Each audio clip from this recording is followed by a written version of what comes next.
Alright guys, welcome back to the Ninja Channel. I'm Andy. I'm here with the Move Sport Ninja Squad, all the coaches and staff.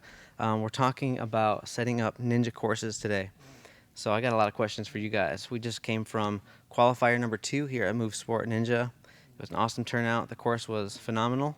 And I want to get your opinions on some of these obstacles and how you set up these courses and why you set them up the way you did. Let's go with favorite obstacles so far. Coach Zach, I think some of my favorite obstacles, I have to admit, were I really like devil steps up into the ring plunge, as we started calling it. Another really good one was I also really liked how the revolver came out. I thought y'all did an excellent job building that and put that all together. I have to say the double tap on the revolvers was that was a perfect plug right there. Yeah. Pop, pop. Double tapped revolver, looking excellent. Yeah, it was fun. It was good. We are in Texas too, so gotta have respect for the. Yeah. Carly, what was Play your favorite? to your audience. I have to say I agree. Those two are my favorite. The double steps to the plunge one. That one was kind of cool because Eric and I one night were just messing around with some obstacles, and we ended up doing the double steps, and then he was like, "Oh, that would be really cool to do this," and so then we mimicked it and we did it, and we were like, that was so much fun. The kids are going to love that obstacle.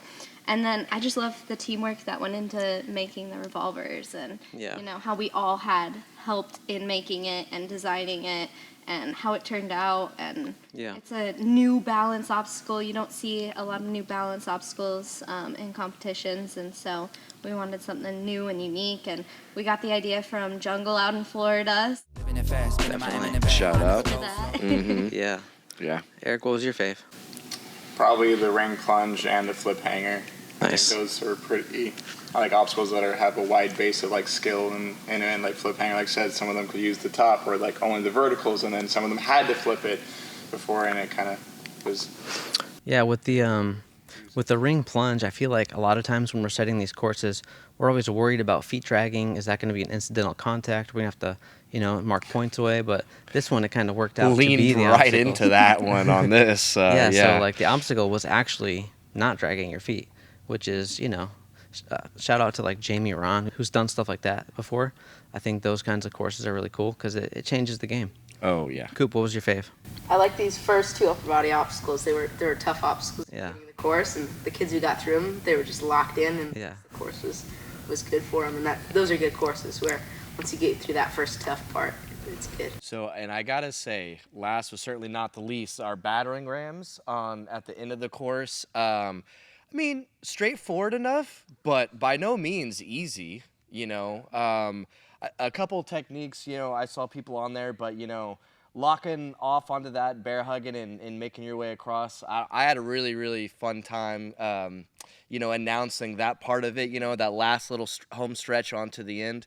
That was really good. I don't know. It was, you get to see the athlete, you watching them struggle kind of the whole time, and there at the end, everyone I saw more often than not where it was getting right behind people when they're over on the battering rams going through. That was really, I don't know. By the way, you guys, if he sounds familiar, it's because he was the voice of the live stream. I'm not sure if we ever went to the commentator, but this is the guy behind the mic. So if you like what you heard, definitely request him for the next one. Let's talk about obstacle sequencing, because you mentioned the battering ram being the last obstacle. Mm-hmm. It was pumpy. It was hard. You had to sort of lock off on there. Yeah. It was the last obstacle, which, the strongest kids will probably get to it and be able to keep going. A lot of people got to it and they hadn't rested and they fell on it. So it just speaks to experience, being ready for those things, pace, strategy, pacing. Yeah. So when you're putting together a course, how do you decide what goes where and how much testing goes into it? Who wants to field that? Well, does it come down to you start with one, or do you start with a general concept of a genre for the course, or? It's more I have the obstacles I really want in there. We really wanted battering rams. I really wanted flip hanger. I wanted some cane tech or ropes in there, and we wanted devil steps, and they kind of started there, and we kind of built around that. Okay, these first couple are kind of really hard. They need a break now. Oh, U-ropes forces you to slow down. Or if they're strong enough, they can just lock off. If they have the strength to do it, but forces you to slow down. Then, okay, you got to speed back up, or it's technical now. So it's kind of throwing in different. So it's not grip, but it's, something that forces you to. Has a good flow to it. Yeah. It's not all too much of one thing. If it were like 4 agility obstacles in a row, it'd be like, all right, what's coming next? You got to keep it creative. Balance out everything. I mean, Balance this one out. was pretty grip heavy, but flip hanger is like a little bit technical. You have to flip it or grab it, right? But it's not quite the same as devil steps, but there's more pulling. Plus, Yeah. the plunge is just more core activation and stuff like that. So, I mean, it is different. Works all your upper body or lower body for that matters. Yeah. Yeah. Challenges you. Being well-rounded is part of being a ninja. So, you Exactly. gotta hit all those dots. Oh, completely. Yeah. So afterwards, we like to take a look at the spread of points and see who did what, how far, how fast, what was the breakdown like. Why do you think that's important? Carly, you want to field that one? Yeah, it's definitely important because like when you're designing a course, you want to design it where it's tough and you're gonna have a full clear, but you don't want everybody to full clear.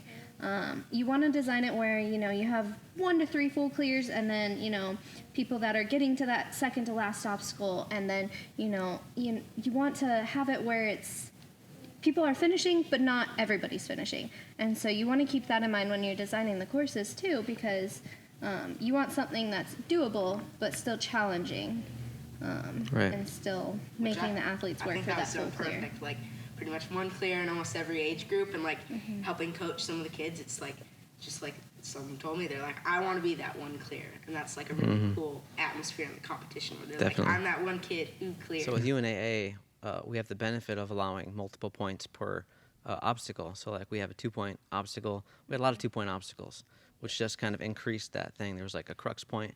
Then if you keep going, you get the bonus.